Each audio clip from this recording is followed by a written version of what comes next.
PSC tips and ട്രിക്സിലേക്ക് ഏവർക്കും സ്വാഗതം. 2 ദിവസമായിട്ട് നമുക്ക് ക്ലാസ്സുകളൊന്നും ചെയ്യാൻ കഴിഞ്ഞില്ല. അപ്പോൾ അതിനുള്ള കാരണം എന്താണെന്നുള്ളത് ഞാൻ ടെലിഗ്രാം വഴി പറഞ്ഞിട്ടുണ്ടായിരുന്നു. അപ്പോൾ അറിയാത്തവർക്ക് വേണ്ടി പറയാം, ഞാൻ എൻ്റെ അമ്മയുടെ സ്ഥാനത്ത് കാണുന്ന ഒരാൾ എന്നെ വിട്ട് പോയി. അപ്പോൾ 2 ദിവസം അതിൻ്റെ കാരണം കൊണ്ടാണ് ക്ലാസ്സുകളൊന്നും ചെയ്യാൻ പറ്റാതിരുന്നത്. ഒരുപാട് പേര് കമൻറ്റായിട്ട് ക്ലാസ്സുകൾ ചെയ്യുന്നില്ലേ, എന്താണ് ക്ലാസ് വരാത്തത് എന്നുള്ളതൊക്കെ ഒരുപാട് പേര് മെസ്സേജ് അയച്ച് ചോദിച്ചിട്ടുണ്ടായിരുന്നു. ഓക്കെ, അപ്പോൾ നമ്മൾ വീണ്ടും ഇന്ന് മുതൽ ക്ലാസ് സ്റ്റാർട്ട് ചെയ്യുവാണ്. നിങ്ങൾക്ക് എന്തായാലും പരീക്ഷ എഴുതണം. അപ്പോൾ ഞാൻ നിങ്ങൾക്ക് തന്ന വാക്കാണ് മാക്സിമം ക്ലാസ്സുകൾ തരാമെന്നുള്ളത്. അപ്പോൾ അതുകൊണ്ട് തന്നെ നമ്മൾ ഇന്നു മുതൽ വീണ്ടും ക്ലാസ്സുകൾ ആരംഭിക്കുകയാണ് കേട്ടോ. ഓക്കെ, അപ്പോൾ അങ്ങനെ ഒരു കാരണം കൊണ്ടാണ്, അല്ലാതെ നമ്മൾ ക്ലാസ്സുകൾ മുടക്കാറില്ല. ഒരു ദിവസം 3 ക്ലാസ്സുകൾ വെച്ച് തന്നുകൊണ്ടിരുന്നതാണ്. ഇനി അങ്ങോട്ട് അതുപോലെ തന്നെ 3 ക്ലാസ്സുകൾ വെച്ച് വരുന്നതായിരിക്കും. കാലത്ത് 6 മണിക്ക് നമ്മൾ കറണ്ട് അഫയേഴ്സ് ആണല്ലേ, ഇനി വരാനിരിക്കുന്ന എല്ലാ PSC പരീക്ഷകൾക്കും ഇമ്പോർട്ടൻ്റ് ആയിട്ടുള്ളൊരു ഭാഗമാണ് കറണ്ട് അഫയേഴ്സ്. അപ്പോൾ എല്ലാ ദിവസവും കാലത്ത് 6 മണിക്ക് കറണ്ട് അഫയേഴ്സിൻ്റെ ക്ലാസ് ഉണ്ടായിരിക്കും. ഉച്ചയ്ക്ക് 1 മണിക്ക് നമ്മൾ ഇന്നു മുതൽ PSCയുടെ ഹോട്ട് ടോപ്പിക്സിൻ്റെ ക്ലാസ് സ്റ്റാർട്ട് ചെയ്യുകയാണ്. ഹോട്ട് ടോപ്പിക്സ് എന്ന് പറഞ്ഞാൽ നിങ്ങൾക്ക് അറിയാലോ, PSC എല്ലാ പരീക്ഷകളിലും ഒരുപോലെ ആവർത്തിച്ച് ചോദിക്കുന്ന കുറേയധികം ടോപ്പിക്സ് ഉണ്ട്. PSCക്ക് ഇഷ്ടപ്പെട്ട കുറേയധികം ടോപ്പിക്സ്, അത് ഏതൊരു പരീക്ഷ എടുത്ത് നോക്കിയാലും ആ ഒരു ടോപ്പിക്കിൽ നിന്ന് ചോദ്യം ഉണ്ടായിരിക്കും. അപ്പോൾ അങ്ങനെയുള്ള ടോപ്പിക്സ് നമ്മൾ തിരഞ്ഞു പിടിച്ച് ചെയ്യുകയാണ് കേട്ടോ. അപ്പോൾ അത് ഇനി വരാനിരിക്കുന്ന ഒരു എക്സാമിനെന്നല്ല, LDC, LGS, അതുപോലെ യൂണിവേഴ്സിറ്റി LGS മീൻസ് ഇനി വരാനിരിക്കുന്ന LSGS, ഏതൊരു പരീക്ഷയ്ക്കും CPO, WCPO, ഏതൊരു പരീക്ഷയ്ക്ക് തയ്യാറെടുക്കുന്നവർക്കും യൂസ്ഫുൾ ആയിട്ടുള്ള ടോപ്പിക്സ് ആണ് നമ്മൾ ആദ്യം ചെയ്യാനായിട്ട് തുടങ്ങുന്നത് കേട്ടോ. അപ്പോൾ ഇന്ന് മുതൽ നമ്മൾ ഹോട്ട് ടോപ്പിക്സിൻ്റെ ക്ലാസ് ഉച്ചയ്ക്ക് 1 മണിക്ക് ഉണ്ടായിരിക്കും. അപ്പോൾ എല്ലാവരും നോട്ട്സ് തയ്യാറാക്കിയിട്ട് പഠിക്കുക. അപ്പോൾ എല്ലാവരും PDF ചോദിക്കുന്ന ആളുകളാണ്.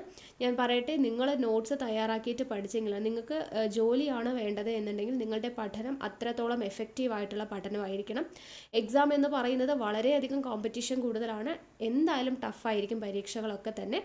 അപ്പോൾ അതുകൊണ്ട് തന്നെ നിങ്ങളുടെ ഭാഗത്തു നിന്ന് മാക്സിമം എഫക്റ്റീവായിട്ടുള്ളൊരു സ്റ്റഡിയാണ് വേണ്ടത്. അപ്പോൾ അതുകൊണ്ട് തന്നെ ക്ലാസ് കേൾക്കുക, വ്യക്തമായി കേട്ട് നിങ്ങളുടേതായ രീതിയിൽ നോട്ട്സ് പ്രിപ്പയർ ചെയ്ത് പഠിക്കുക. ആ നോട്ട്സ് വെച്ച് റിവിഷൻ ചെയ്യുക. എങ്കിൽ മാത്രമാണ് നിങ്ങൾ പഠിക്കുന്നത് കൊണ്ട് ഒരു പൂർണ്ണത നിങ്ങൾക്ക് ഉണ്ടാവുള്ളൂ. ഞാൻ എഴുതി വെച്ച നോട്ട് നിങ്ങൾ വായിച്ചത് കൊണ്ട് അത് നിങ്ങളുടെ മെമ്മറിയിൽ മര്യാദയ്ക്ക് കയറത്തില്ല. മനസ്സിലാവുന്നുണ്ടല്ലോ? അപ്പോൾ ഞാൻ പറയുന്നത് പോലെ നോട്ട്സ് തയ്യാറാക്കിയിട്ട് പഠിക്കുക. ഓക്കെ, പിന്നെ എല്ലാ ദിവസവും രാത്രി 8 മണിക്ക് ലൈവ് ക്ലാസ് ഉണ്ടായിരിക്കും. അത് മുൻവർഷ ചോദ്യങ്ങളുടെ ഡിസ്കഷനാണ്. അപ്പോൾ ഇന്ന് രാത്രി നമുക്ക് 8 മണിക്ക് ലൈവ് ഉണ്ട്. അതെന്ന് പറയുന്നത് PSC പരീക്ഷകളിൽ ഇപ്പോൾ അടുത്തിടെ നടന്ന എല്ലാ പരീക്ഷകളിലും ചോദിച്ചിട്ടുള്ള പ്രസ്താവന രീതിയിലുള്ള ചോദ്യങ്ങൾ മാത്രമായിട്ടുള്ള ഒരു ഡിസ്കഷനാണ് ഇന്നത്തെ ലൈവ് ക്ലാസ്സിൽ. അപ്പോൾ മാക്സിമം എല്ലാവരും ലൈവ് തന്നെ അറ്റൻഡ് ചെയ്യാനായിട്ട് ശ്രമിക്കുക. ഓക്കെ അല്ലേ? അപ്പോൾ നമ്മുടെ ടെലിഗ്രാമിൽ ജോയിൻ ചെയ്യാത്തവരുണ്ടെങ്കിൽ ജോയിൻ ചെയ്യുക. താഴെ കമൻറ്റ് ബോക്സിൽ ഫസ്റ്റ് കമൻ്റ് ആയിട്ട് ടെലിഗ്രാമിൻ്റെ ലിങ്ക് കൊടുത്തിട്ടുണ്ട്. ഓക്കെ, അപ്പോൾ നമുക്ക് ക്ലാസ് സ്റ്റാർട്ട് ചെയ്യാം. അപ്പോൾ കറണ്ട് അഫയേഴ്സിൻ്റെ ക്ലാസ് ആണ് കേട്ടോ. എല്ലാ ദിവസവും കാലത്ത് 6 മണിക്കാണെന്ന് ഞാൻ പറഞ്ഞു. അപ്പോൾ ഇന്നത്തേക്ക് നമുക്ക് ഇനി വരാനിരിക്കുന്ന പരീക്ഷകൾക്ക് പ്രതീക്ഷിക്കാവുന്ന കറണ്ട് അഫയേഴ്സ് ചോദ്യങ്ങളാണ്. വിത്ത് റിലേറ്റഡ് ഫാക്ട്സും കൂടെ നമ്മൾ പറയുന്നുണ്ട്. ഓക്കെ, അപ്പോൾ ആദ്യത്തെ ചോദ്യം, ജമ്മു കാശ്മീരിന് പ്രത്യേക പദവി നൽകിയിരുന്ന ഭരണഘടനയുടെ വകുപ്പ് 2019 കേന്ദ്ര സർക്കാർ റദ്ദാക്കിയ നടപടി സുപ്രീം കോടതിയുടെ 5-അംഗ ഭരണഘടനാ ബെഞ്ച് 2023 ഡിസംബർ 11 ഏകകണ്ഠമായി ശരിവച്ചു. വകുപ്പ് ഏത്? ചോദ്യം ശ്രദ്ധിച്ച് വായിച്ചോ. എന്താണ് ചോദിച്ചിരിക്കുന്നത്? ജമ്മു കാശ്മീരിന് പ്രത്യേക പദവി നൽകിയിരുന്ന ഭരണഘടനയുടെ ഒരു വകുപ്പുണ്ട്. അത് 2019 കേന്ദ്ര സർക്കാർ റദ്ദാക്കിയ നടപടി സുപ്രീം കോടതിയുടെ 5-അംഗ ഭരണഘടനാ ബെഞ്ച് 2023 ഡിസംബർ 11 ശരിവച്ചിട്ടുണ്ടായിരുന്നു. അപ്പോൾ ആ വകുപ്പ് ഏതാണ് എന്നാണ് ചോദിച്ചിരിക്കുന്നത്. ഏതാണ് വകുപ്പ്? വകുപ്പ് 370 ആണ്. വകുപ്പ് 370 കേട്ടോ. അപ്പോൾ ഇത് ശരിവച്ച ഡേറ്റ് ഒന്ന് ഓർത്തിരിക്കണേ, 2023 ഡിസംബർ 11. ഓക്കെ, അപ്പോൾ ഇതുമായി ബന്ധപ്പെട്ട് പറയേണ്ട പോയിന്റ്സ് എന്ന് പറയുന്നത്, നമുക്കറിയാം ജമ്മു കാശ്മീരിൻ്റെ സംസ്ഥാന പദവി എത്രയും വേഗം പുനഃസ്ഥാപിക്കാൻ ആവശ്യപ്പെട്ട കോടതി ലഡാക്കിനെ വേർപെടുത്തിക്കൊണ്ട് നിയമസഭയില്ലാത്ത കേന്ദ്രഭരണ പ്രദേശമാക്കിയ നടപടിയും ശരിവച്ചിട്ടുണ്ടായിരുന്നു. 2019 ഓഗസ്റ്റ് 5 രാഷ്ട്രപതി പുറപ്പെടുവിച്ച ഉത്തരവിലൂടെയാണ് പ്രത്യേക പദവി റദ്ദാക്കിയത്. അപ്പോൾ ഈ ഒരു പ്രത്യേക പദവി റദ്ദാക്കിയത് എപ്പോഴായിരുന്നു? 2019 ഓഗസ്റ്റ് 5. 2019 ഓഗസ്റ്റ് 5 രാഷ്ട്രപതി പുറപ്പെടുവിച്ച ഉത്തരവിലൂടെയാണ് ഈ ഒരു പ്രത്യേക പദവി റദ്ദാക്കിയിട്ടുണ്ടായിരുന്നത്. 1952 നവംബർ 17 മുതൽ ജമ്മു കാശ്മീരിനെ ഇന്ത്യയിലെ ഒരു സംസ്ഥാനമായി പ്രഖ്യാപിച്ചാണ് ഈ 370 അനുച്ഛേദത്തിലൂടെ പ്രത്യേക പദവി നൽകാനായിട്ട് തീരുമാനിച്ചിട്ടുണ്ടായിരുന്നത്. അപ്പോൾ അത് റദ്ദാക്കിയത് 2019 ഓഗസ്റ്റ് 5-നാണ്. വീണ്ടും ഇപ്പോൾ അത് ശരിവച്ചത് എപ്പോഴാണ്? 2023 ഡിസംബർ 11-നാണ് എന്നുള്ള കാര്യം ഓർത്തിരിക്കുക. അടുത്ത ചോദ്യം, 2023 ഡിസംബർ 8 മുതൽ 15 വരെ തിരുവനന്തപുരത്ത് വെച്ച് നടന്ന 28ാമത് കേരള അന്താരാഷ്ട്ര ചലച്ചിത്രമേള, അതായത് IFFKയിൽ മികച്ച ചിത്രത്തിനുള്ള സുവർണ ചകോരം നേടിയത്. IFFKയിൽ സുവർണ ചകോരം നേടിയ ചിത്രം ഏത് എന്നുള്ളത് സ്ഥിരമായിട്ട് ചോദിക്കുന്നതാണ്. അപ്പോൾ IFFK നടന്നത് എപ്പോഴാണ്? 2023 ഡിസംബർ 8 മുതൽ 15 വരെയാണ് IFFK നടക്കുന്നത്. എവിടെ വെച്ചാണ് നടന്നത്? തിരുവനന്തപുരത്ത് വെച്ചിട്ടാണ് നടന്നത്. എത്രാമത് അന്താരാഷ്ട്ര ചലച്ചിത്രമേളയായിരുന്നു? 28ാമത് കേരള അന്താരാഷ്ട്ര ചലച്ചിത്രമേളയായിരുന്നു തിരുവനന്തപുരത്ത് വെച്ച് 2023 ഡിസംബർ 8 മുതൽ 15 വരെ നടന്നത്. അപ്പോൾ അതിൽ സുവർണ ചകോരം നേടിയ മൂവി എന്ന് പറയുന്നത് ഈവിൾ ഡസ് നോട്ട് എക്സിസ്റ്റ് കേട്ടോ, ഒരു ജാപ്പനീസ് മൂവിയാണ്. ഈവിൾ ഡസ് നോട്ട് എക്സിസ്റ്റ് എന്ന് പറയുന്ന മൂവിക്കാണ് സുവർണ ചകോരം ലഭിച്ചത്. ഇനി മികച്ച സംവിധായകൻ ആരായിരുന്നു? 28ാമത് IFFKയിൽ മികച്ച സംവിധായകൻ ആരായിരുന്നു എന്ന് ചോദിച്ചു കഴിഞ്ഞാൽ ഷോഖിർ ഖോലിക്കോവ് ആണ് കേട്ടോ. എന്താണ് പേര്? ഷോഖിർ ഖോലിക്കോവ് കേട്ടോ, ഖോലിക്കോവ്. ഷോഖിർ ഖോലിക്കോവാണ് മികച്ച സംവിധായകൻ. ഉസ്ബെക്കിസ്ഥാൻ ചിത്രമായിട്ടുള്ള സൺഡേ എന്ന് പറയുന്ന മൂവിയാണ്. ഉസ്ബെക്കിസ്ഥാൻ ചിത്രമാണ് എന്നുള്ളതും കൂടെ ഓർത്തിരിക്കുക. ഉസ്ബെക്കിസ്ഥാൻ ചിത്രമാണ്. ഇനി അന്താരാഷ്ട്ര മത്സര വിഭാഗത്തിൽ മികച്ച നവാഗത സംവിധായകനായിട്ട്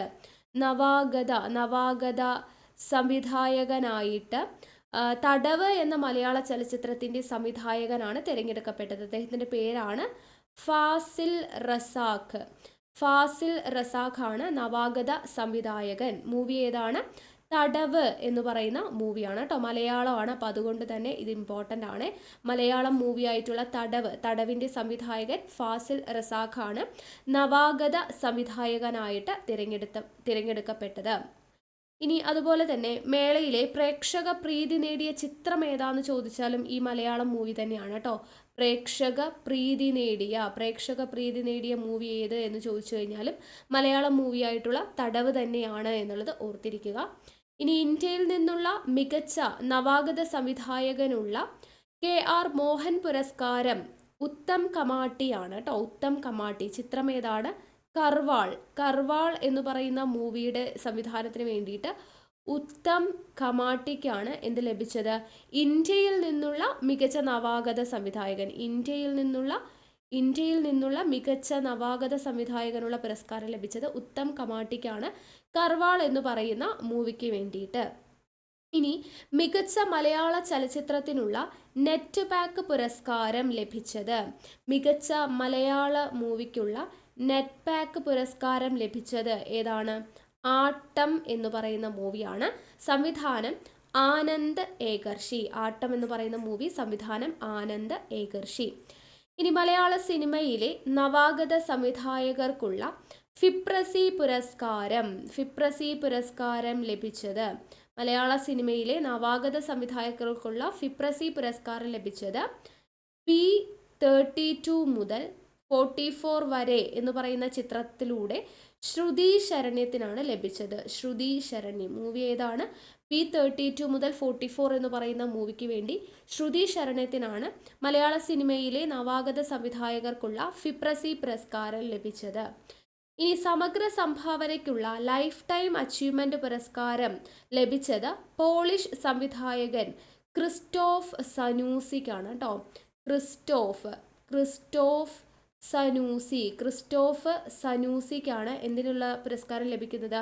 സമഗ്ര സംഭാവനയ്ക്കുള്ള ലൈഫ് ടൈം അച്ചീവ്മെന്റ് പുരസ്കാരം. പോളിഷ് സംവിധായകനാണ് എന്നുള്ളത് ഓർത്തിരിക്കുക. ഓക്കെ, അപ്പോൾ ഇത്രയും കാര്യങ്ങൾ ഈ ഒരു ചോദ്യവുമായിട്ട് റിലേറ്റ് ചെയ്തിട്ട് അറിഞ്ഞിരിക്കുക. അടുത്ത ചോദ്യം, ഐക്യരാഷ്ട്രസഭയുടെ 29ാം ആഗോള കാലാവസ്ഥാ ഉച്ചകോടി ഏത് രാജ്യത്താണ് നടക്കുന്നത്? ഐക്യരാഷ്ട്രസഭയുടെ 29ാം ആഗോള കാലാവസ്ഥാ ഉച്ചകോടി നടന്നത് ഏത് രാജ്യത്താണ്? അസർബെയ്ജാനാണ് കേട്ടോ. അസർബെയ്ജാനിൽ വെച്ചിട്ടാണ് 29ാമത് ഉച്ചകോടി നടക്കുന്നത്. അടുത്ത ചോദ്യം, അമേരിക്കൻ സ്വാതന്ത്ര്യ സമരത്തിലെ ഒരു സുപ്രധാന സംഭവത്തിന് 2023 ഡിസംബർ 16 250 വർഷം തികഞ്ഞു. സംഭവം ഏതാണ്? അമേരിക്കൻ സ്വാതന്ത്ര്യ സമരത്തിലെ സുപ്രധാന സംഭവമായിരുന്നു ഏത്? Boston tea party. അപ്പോൾ ബോസ്റ്റൺ ടീ പാർട്ടിക്കാണ് 2023 ഡിസംബർ 16 എത്ര വർഷം തികയുന്നത്? 250 വർഷം തികയുന്നത് കേട്ടോ. ബോസ്റ്റൺ ടീ പാർട്ടി വേൾഡ് ഹിസ്റ്ററിയുടെ ഭാഗത്ത് നമ്മൾ പഠിക്കുന്നതാണ്. അപ്പോൾ ബോസ്റ്റൺ ടീ പാർട്ടി എന്ന് പറയുന്നത് എന്താണ്? 1773 ബ്രിട്ടീഷ് പാർലമെന്റ് പാസാക്കിയ തേയില നിയമത്തിനെതിരെ 1773 ബ്രിട്ടീഷ് പാർലമെന്റ് പാസാക്കിയ തേയില നിയമത്തിനെതിരെ 1773 ഡിസംബർ 16 മസാച്യൂസെറ്റ്സിലെ ബോസ്റ്റൺ തുറമുഖത്ത് നങ്കൂരമിട്ടിരുന്ന കപ്പലിൽ നിന്നും 342 തേയില പെട്ടികൾ റെഡ് ഇന്ത്യക്കാരുടെ വേഷം ധരിച്ച പ്രക്ഷോഭകർ കടലിലേക്ക് വലിച്ചെറിഞ്ഞതിനെയാണ് ബോസ്റ്റൺ ടീ പാർട്ടി എന്ന പേരിൽ അറിയപ്പെടുന്നത്. അപ്പോൾ 1773 ഡിസംബർ 16 ബോസ്റ്റൺ ടീ പാർട്ടിയുടെ വർഷം വിത്ത് ഡേറ്റ് എന്നുള്ളത് ഓർത്തിരിക്കുക. അടുത്ത ചോദ്യം, United Nations office on drugs and crime survey പ്രകാരം അഫ്ഗാനിസ്ഥാനെ മറികടന്ന് ലോകത്തിലെ ഏറ്റവും വലിയ കറുപ്പ് ഉൽപ്പാദിപ്പിക്കുന്ന രാജ്യമായത് ഒപ്പിയം. കറുപ്പെന്ന് വെച്ചാൽ എന്താണ്? ഒപ്പിയം. ഇതും വേൾഡ് ഹിസ്റ്ററിയുമായിട്ട് ബന്ധപ്പെട്ടതാണ്. ഇപ്പോൾ United Nations office on drugs and crime survey പ്രകാരം അഫ്ഗാനിസ്ഥാനെ മറികടന്ന് ലോകത്തിലെ ഏറ്റവും വലിയ കറുപ്പ് ഉൽപ്പാദിപ്പിക്കുന്ന രാജ്യമായത് ഏതാ? മ്യാൻമർ ആണ് കേട്ടോ. മ്യാൻമർ. ഓക്കെ, മ്യാൻമർ ആണ് എന്നുള്ളത് ഓർത്തിരിക്കുക. അടുത്ത ചോദ്യം, 2023 കേന്ദ്ര സാഹിത്യ അക്കാദമി പുരസ്കാരം നേടിയ മലയാള നിരൂപകൻ കൂടിയായ കവി ആരാണ്? 2023 കേന്ദ്ര സാഹിത്യ അക്കാദമി പുരസ്കാരം നേടിയ മലയാള നിരൂപകൻ കൂടിയായ കവിയാണ് EV രാമകൃഷ്ണൻ. EV രാമകൃഷ്ണൻ. അപ്പോൾ അദ്ദേഹത്തിൻ്റെ ഏത് കൃതിക്കാണ് അദ്ദേഹത്തിന് സാഹിത്യ പുരസ്കാരം ലഭിച്ചത് എന്ന് ചോദിച്ചു കഴിഞ്ഞാൽ മലയാള നോവലിൻ്റെ ദേശകാലങ്ങൾ.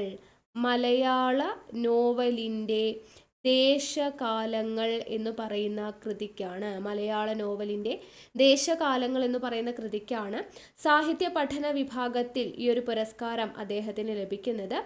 ഇംഗ്ലീഷിൽ നീലം ശരൺ ഗൗർ രചിച്ച റെക്വീം ഇൻ രാഗ ജാൻകി എന്ന നോവലിനാണ് അവാർഡ്. തമിഴിൽ ആർക്കാണ്? ദേവി ഭാരതി രാജശേഖരൻ്റെ നീർവഴി പടുവും പുരസ്കാരം നേടി. ഓക്കെ, അപ്പോൾ മലയാളത്തിൽ 2023 കേന്ദ്ര സാഹിത്യ അക്കാദമി പുരസ്കാരം നേടിയ മലയാള നിരൂപകനാണ് EV രാമകൃഷ്ണൻ. അദ്ദേഹത്തിൻ്റെ മലയാള നോവലിൻ്റെ ദേശകാലങ്ങൾ. ഇതാണ് വളരെയധികം ഇമ്പോർട്ടൻ്റ്. ഇനി ഇംഗ്ലീഷിൽ ആർക്കാണ് ലഭിച്ചത് എന്ന് ചോദിച്ചു കഴിഞ്ഞാൽ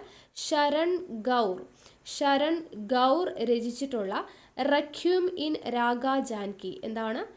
റെക്വീം ഇൻ രാഗ ജാൻകി എന്ന് പറയുന്ന നോവലിന് വേണ്ടിയിട്ടാണ് പുരസ്കാരം ലഭിച്ചത്.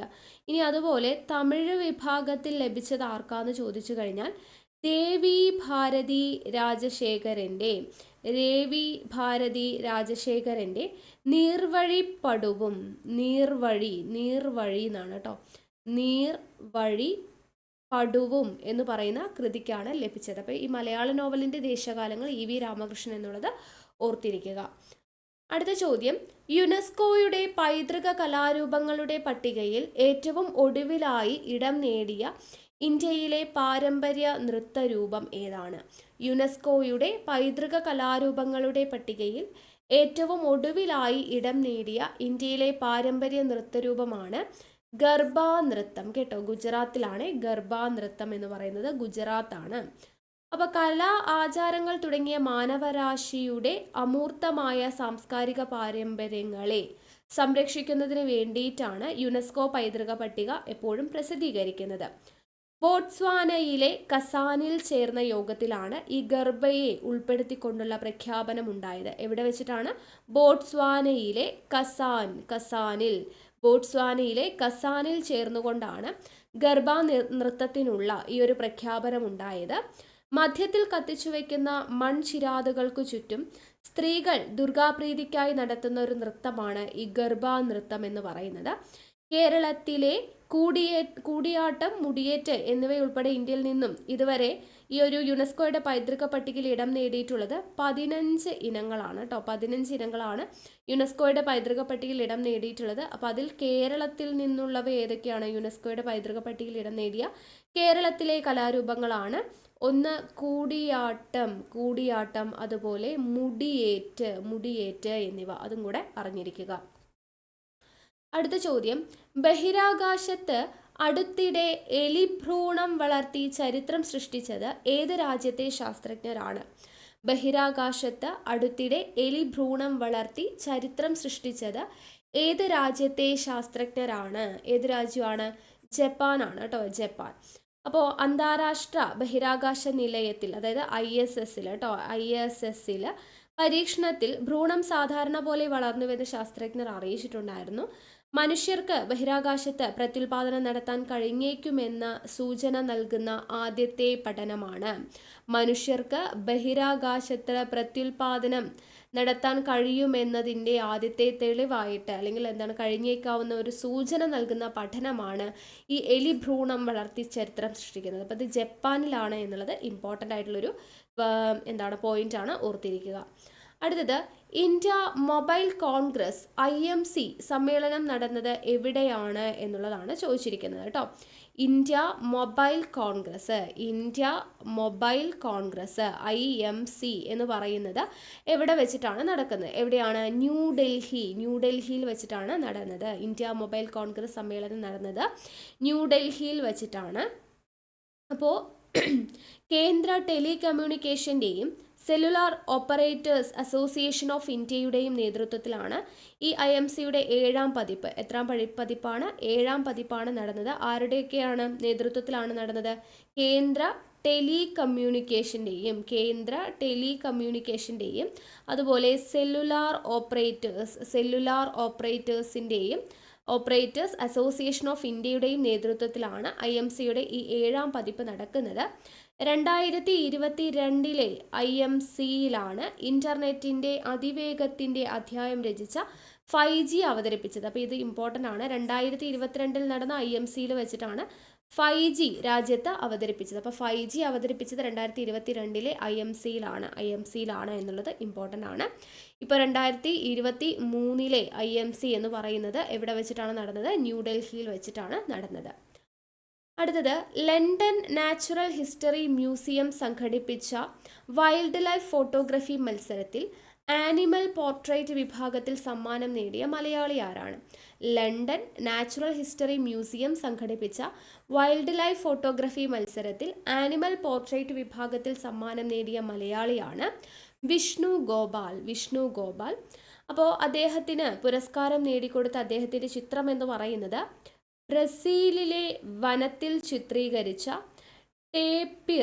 ടേപ്പിർ എന്ന് പറയുന്ന ഒരു സസ്തനിയുടെ ചിത്രം എടുത്തതിനാണ് അദ്ദേഹത്തിന് ഈ പുരസ്കാരം കിട്ടിയത് കേട്ടോ.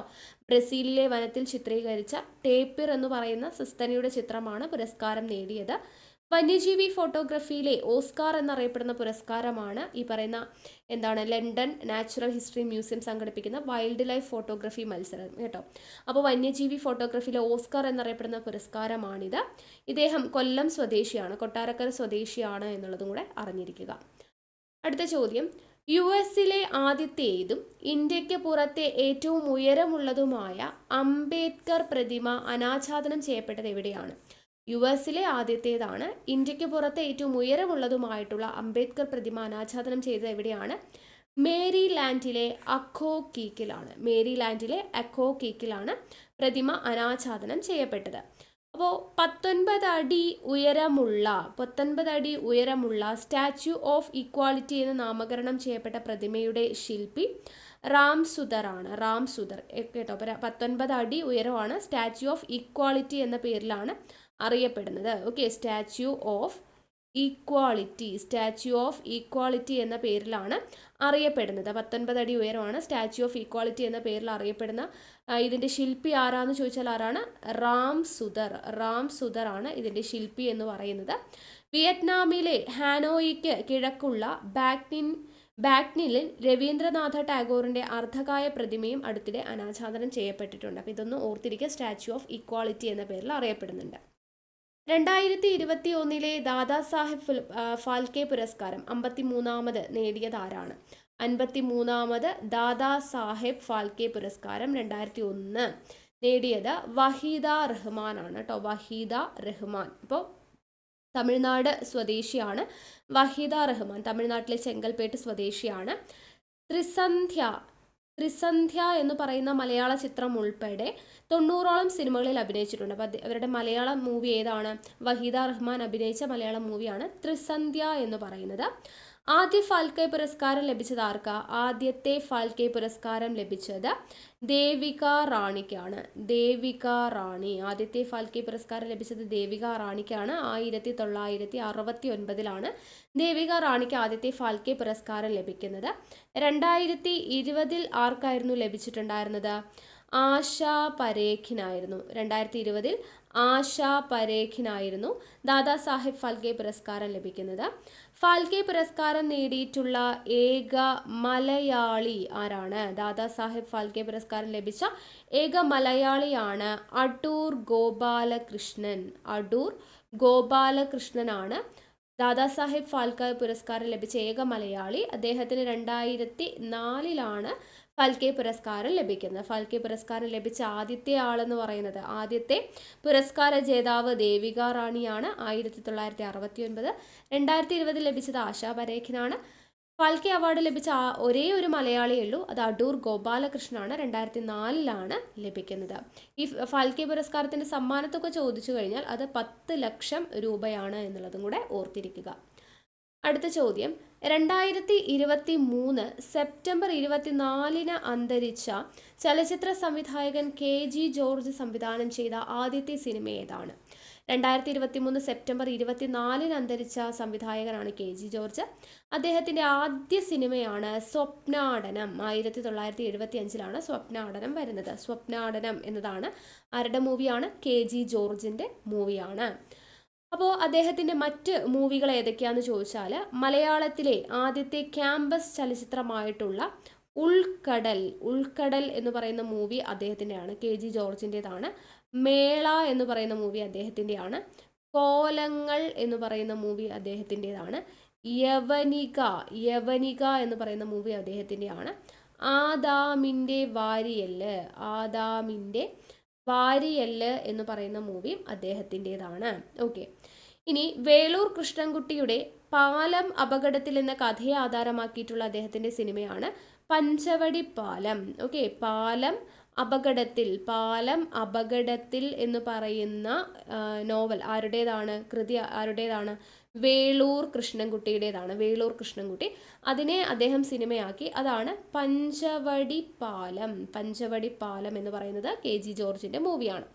അതുപോലെ അദ്ദേഹത്തിൻ്റെ ആത്മകഥ, KG ജോർജിൻ്റെ ആത്മകഥയാണ് ഏതാണ്? ഫ്ലാഷ് ബാക്ക് എൻ്റെയും സിനിമയുടെയും. എന്താണ് ആത്മകഥയുടെ പേര്? ഫ്ലാഷ്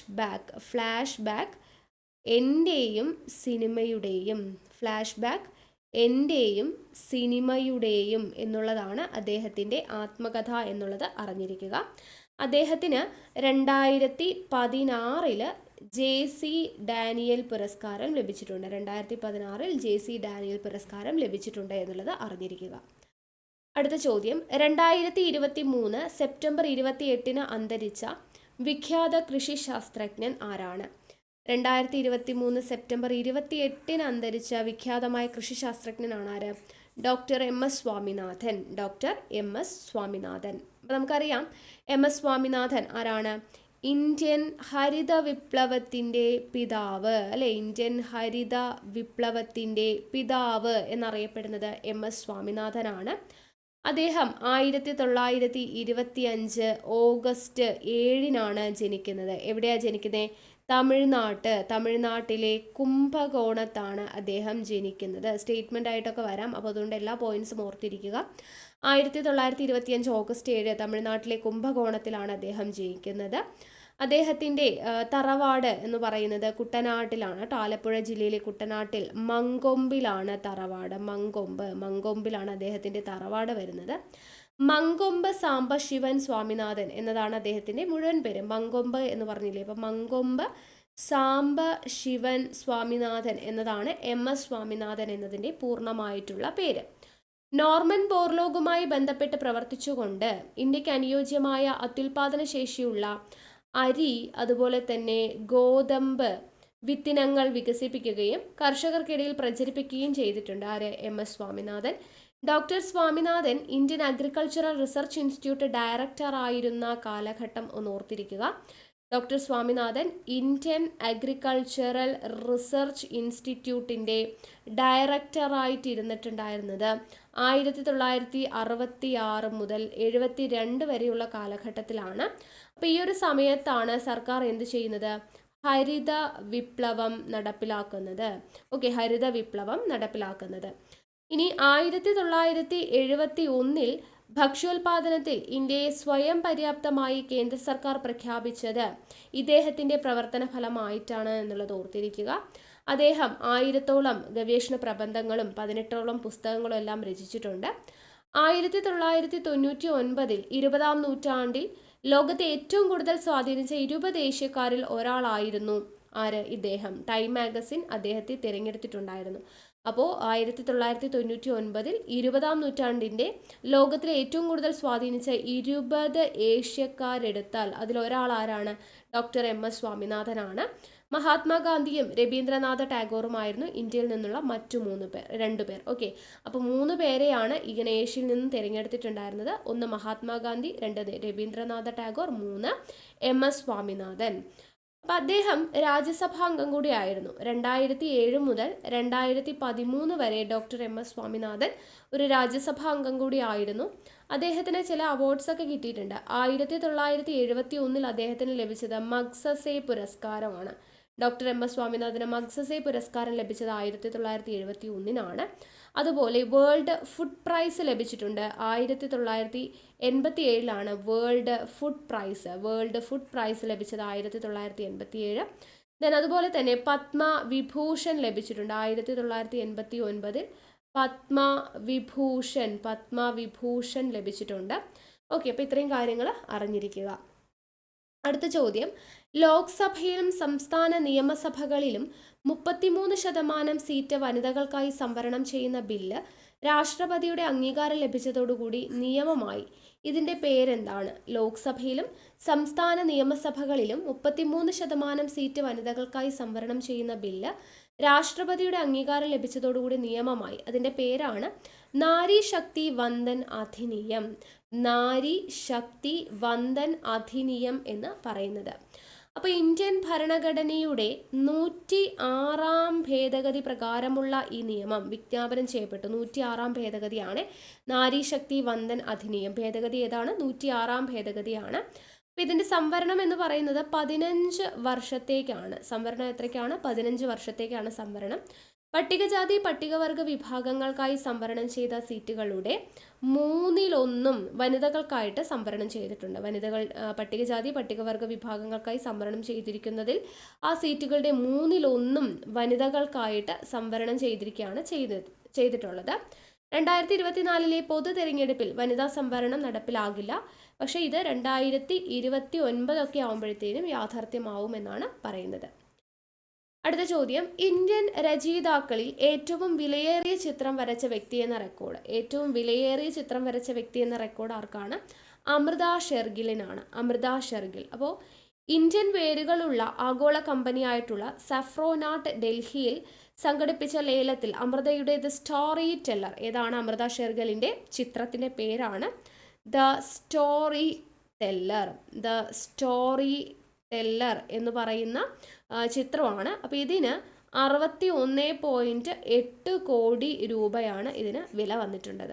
ഇത്രയും രൂപയ്ക്കാണ് വിറ്റുപോയത്. 61.8 കോടി രൂപയ്ക്ക് വിറ്റുപോയ ദ സ്റ്റോറി ടെല്ലർ എന്ന് പറയുന്ന ചിത്രത്തിൻ്റെ ചിത്രകാരി ആരാണ്? അമൃത ഷെർഗിലാണ് എന്നുള്ളത് ഓർത്തിരിക്കുക.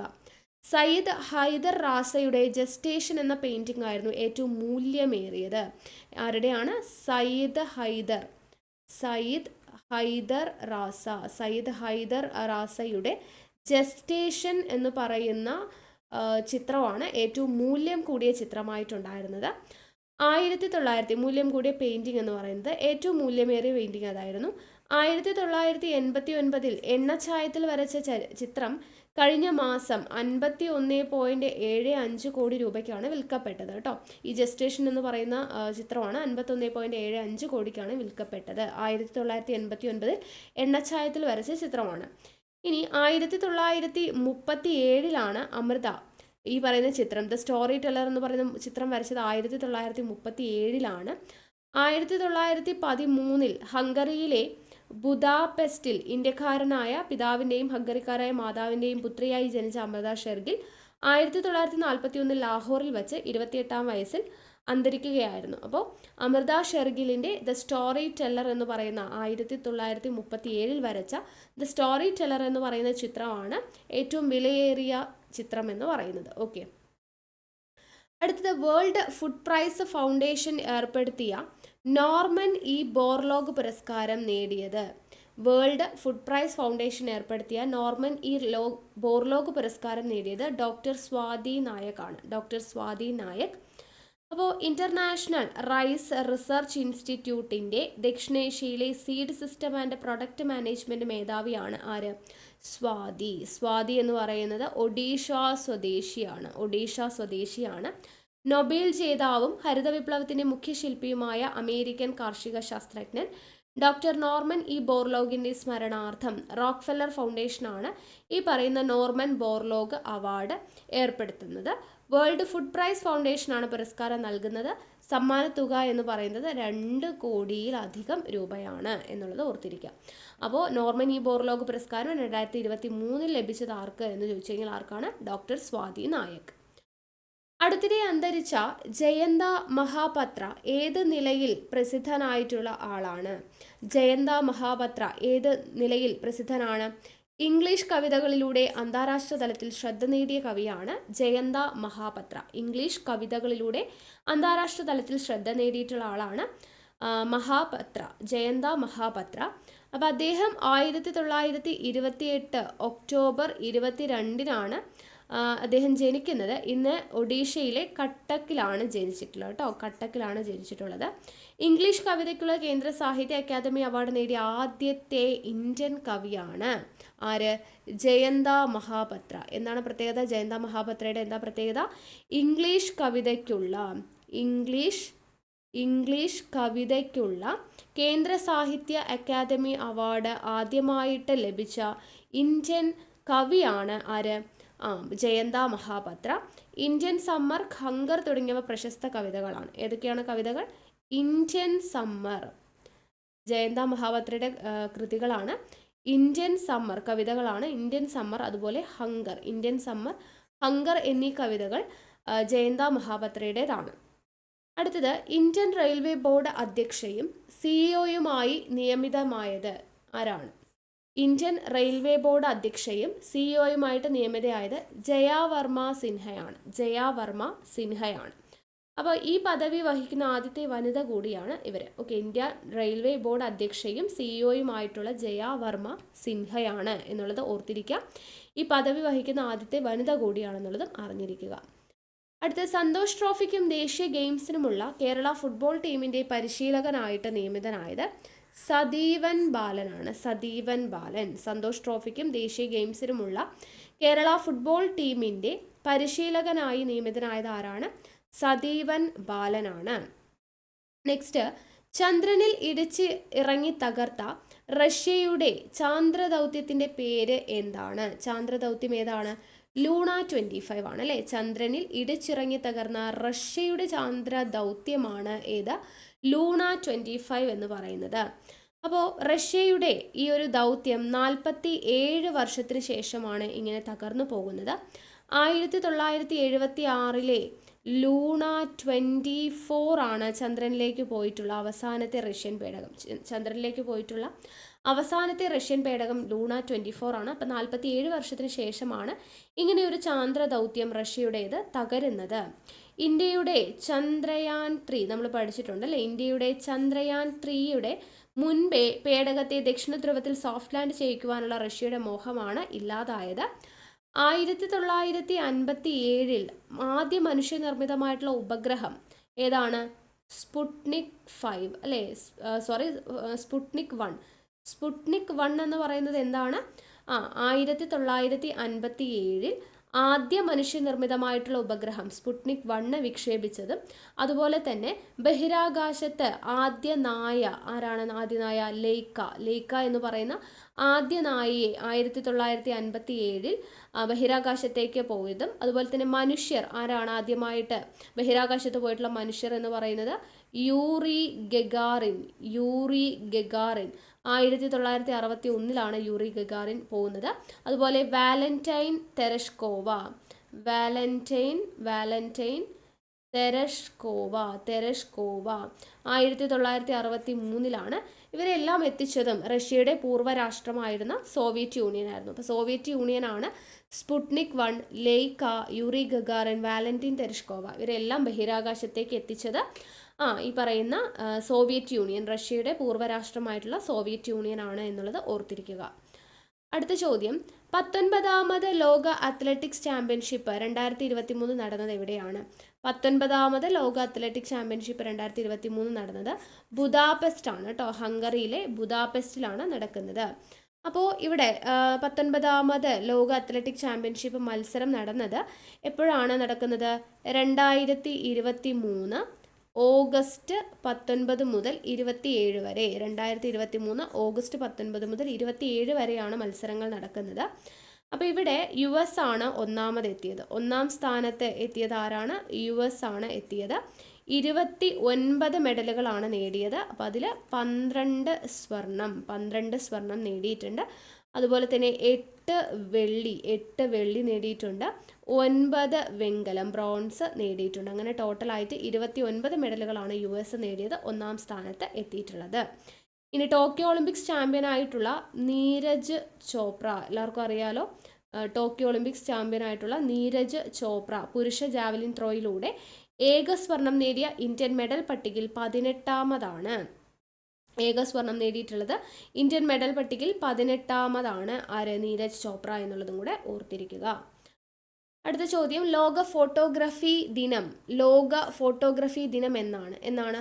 ഓഗസ്റ്റ് 19 അപ്പോൾ 2023 ലോക ഫോട്ടോഗ്രഫി ദിനത്തിൻ്റെ പ്രമേയം എന്ത് എന്ന് ചോദിച്ചു കഴിഞ്ഞാൽ ലാൻഡ്സ്കേപ്സ് എന്നുള്ളതാണ് കേട്ടോ. ലാൻഡ്സ്കേപ്സ് എന്നുള്ളതാണ് പ്രമേയം 2023. അടുത്തത്, ബ്രിക്സിൻ്റെ 15ാമത് ഉച്ചകോടി നടന്നത് എവിടെയാണ്? ബ്രിക്സിൻ്റെ 15ാമത് ഉച്ചകോടി നടന്നത് ജോഹാനസ്ബർഗ്, ദക്ഷിണാഫ്രിക്കയിലാണ് കേട്ടോ. ജോഹാനസ്ബർഗ് ദക്ഷിണാഫ്രിക്കയിലാണ് ബ്രിക്സിൻ്റെ 15ാമത് ഉച്ചകോടി നടന്നത്. ബ്രസീൽ, റഷ്യ, ഇന്ത്യ, ചൈന, ദക്ഷിണാഫ്രിക്ക എന്നിവയാണ് നിലവിൽ ബ്രിക്സിലെ അംഗങ്ങൾ. അപ്പോൾ ബ്രിക്സിൽ അംഗമല്ലാത്തത് ആരെന്നൊക്കെ ചോദിക്കാം. അപ്പോൾ ബ്രിക്സിലെ അംഗങ്ങളായിട്ടുള്ളത് ആരൊക്കെയാണ്? ആദ്യത്തെ ആള് ബ്രസീൽ, പിന്നെയോ Brazil, Russia, India, then China, then ദക്ഷിണാഫ്രിക്ക. ബ്രസീൽ, റഷ്യ, ഇന്ത്യ, ചൈന, ദക്ഷിണാഫ്രിക്ക ഇവരാണ് ബ്രിക്സിലെ നിലവിലുള്ള അംഗങ്ങൾ എന്ന് പറയുന്നത്. ഇനി Argentina, Egypt, Ethiopia, Iran, Saudi Arabia, UAE എന്നീ 6 രാജ്യങ്ങളെ കൂടെ ബ്രിക്സിൽ അംഗങ്ങളാക്കാൻ ഉച്ചകോടി തീരുമാനിച്ചിട്ടുണ്ട്. അപ്പോൾ ഈ 15ാമത് ഉച്ചകോടിയിലൂടെ ഈ ബ്രിക്സിൽ അംഗങ്ങളാക്കാൻ തീരുമാനിച്ച രാജ്യങ്ങൾ ഏതൊക്കെയെന്ന് ചോദിച്ചു കഴിഞ്ഞാൽ ഏതൊക്കെ രാജ്യങ്ങളാണ്? അർജന്റീനയെ അംഗമാക്കാനായിട്ട് തീരുമാനിച്ചിട്ടുണ്ട്. അതുപോലെ തന്നെ ഈജിപ്ത്, എത്യോപ്യ, അതുപോലെ ഇറാൻ, ദെൻ സൗദി അറേബ്യ, അതുപോലെ തന്നെ UAE എന്നീ രാജ്യങ്ങളെയും കൂടെ ബ്രിക്സിൻ്റെ ഭാഗമാക്കാനായിട്ട് അംഗങ്ങളാക്കാനായിട്ട് ഉച്ചകോടി തീരുമാനിച്ചു എന്നുള്ള കാര്യം കൂടെ അറിഞ്ഞിരിക്കുക.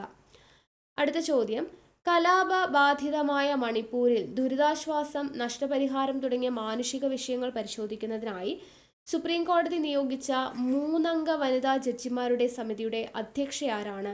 ഗീതാ മിത്തലാണ്. കലാപബാധിതമായിട്ടുള്ള മണിപ്പൂരിലെ ദുരിതാശ്വാസം, നഷ്ടപരിഹാരം തുടങ്ങിയ വിഷയങ്ങൾ പരിശോധിക്കുന്നതിന് വേണ്ടി സുപ്രീം കോടതി നിയോഗിച്ച 3 അംഗ വനിതാ ജഡ്ജിമാരുടെ സമിതിയുടെ അധ്യക്ഷയാണ് ഗീതാ മിത്തൽ എന്ന് പറയുന്നത് ജമ്മു ആൻഡ് കാശ്മീരിൻ്റെ ഹൈക്കോടതി മുൻ ചീഫ് ജസ്റ്റിസ് ആണ് എന്നുള്ളത് അറിഞ്ഞിരിക്കുക. ശാലിനി ഫൻസാൽക്കർ ജോഷി, ആശാ മേനോൻ എന്നിവരാണ് സമിതിയിലെ മറ്റ് അംഗങ്ങൾ. അപ്പോൾ 3 അംഗ വനിത എന്നാണ് പറഞ്ഞത്. അപ്പോൾ അതിൽ അധ്യക്ഷ ഗീതാ മിത്തലാണ്. ബാക്കി ആരൊക്കെയാണുള്ളത്? ശാലിനി ഫൻസാൽക്കർ. ശാലിനി ഫൻസാൽക്കർ ജോഷി. ശാലിനി ഫൻസാൽക്കർ ജോഷി. രണ്ടാമത്തെ വ്യക്തി ആശാ മേനോൻ. ആശാ മേനോൻ. മൂന്നാമത് ഗീതാ മിത്തൽ. ഗീതാ മിത്തലാണ് അധ്യക്ഷ.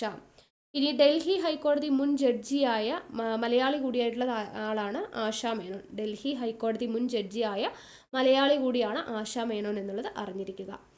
അടുത്ത ചോദ്യം, ഏത് സംസ്ഥാനത്തെ പ്രമുഖ വനിതാ സംഘടനയാണ് മീര പെബിസ്? മീര പെബിസ് എന്ന് പറയുന്നത് ഏത് സംസ്ഥാനത്തെ പ്രമുഖ വനിതാ സംഘടനയാണ്? ഉത്തരം മണിപ്പൂർ. മണിപ്പൂരിലെ പ്രസിദ്ധ വനിതാ സംഘടനയാണ് മീര പെബിസ് എന്ന് പറയുന്നത്. അപ്പോൾ ഈ മീര പെബിസ് എന്ന് പറയുന്നതിൻ്റെ അർത്ഥം എന്താണ്? വിളക്കേന്തിയ വനിതകൾ എന്നാണ്. വിളക്കേന്തിയ വനിതകൾ എന്നാണ് മീര പെബിസ് എന്ന് പറയുന്ന വേർഡിൻ്റെ അർത്ഥം എന്ന് പറയുന്നത്. ലഹരിക്കെതിരെയുള്ള വനിതാ കൂട്ടായ്മയായിട്ട് ഇത് 1977 പ്രവർത്തനം തുടങ്ങിയത്. 1977 പ്രവർത്തനം തുടങ്ങി. മണിപ്പൂരിൻ്റെ അമ്മമാർ എന്നും അറിയപ്പെടുന്നുണ്ട്. വിളക്കേന്തിയ വനിതകൾ എന്ന് മാത്രമല്ല, മണിപ്പൂരിൻ്റെ അമ്മമാർ എന്ന് അറിയപ്പെടുന്നത് മീര പെബിസ് ആണ്. മണിപ്പൂരിൻ്റെ അമ്മമാർ എന്നും അറിയപ്പെടുന്നുണ്ട്. സംഘടിതമായി എത്തി കലാപകാരികളെ രക്ഷപ്പെടുത്തുന്നു എന്ന വിമർശനമാണ് മീര പെബിസ് ഇപ്പോൾ നേരിടുന്നത് എന്നുള്ളതും കൂടെ അറിഞ്ഞിരിക്കുക. ഓക്കെ, അപ്പോൾ ഇത്രയുമാണ് ഇന്നത്തെ നമ്മുടെ കറണ്ട് അഫയേഴ്സ് ചോദ്യങ്ങൾ എന്ന് പറയുന്നത്. അപ്പോൾ ഇതുപോലെ തന്നെ വരുന്ന ക്ലാസ്സുകളിലും തുടർച്ചയായിട്ട് ക്ലാസ്സുകൾ ഉണ്ടായിരിക്കും. അപ്പോൾ എല്ലാവരും മാക്സിമം വീഡിയോസ് കണ്ട് പ്രയോജനപ്പെടുത്തുക. ഓക്കെ, വീഡിയോ ഇഷ്ടമായിട്ടുണ്ടെങ്കിൽ ലൈക്ക് ചെയ്യുക കേട്ടോ. ഒരുപാട് എഫേർട്ട് എടുത്തിട്ടാണ് ഇതൊക്കെ ചെയ്യുന്നത്. അപ്പോൾ ഇഷ്ടമായിട്ടുണ്ടെങ്കിൽ ലൈക്ക് ചെയ്യാനും നിങ്ങളുടെ സജഷൻസ് ഒക്കെ താഴെ കമൻറ്റായിട്ട് അറിയിക്കാനും മാക്സിമം ഉദ്യോഗാർത്ഥികൾക്കും കൂടെ ഷെയർ ചെയ്ത് കൊടുക്കാനും ആരും മറക്കരുത്.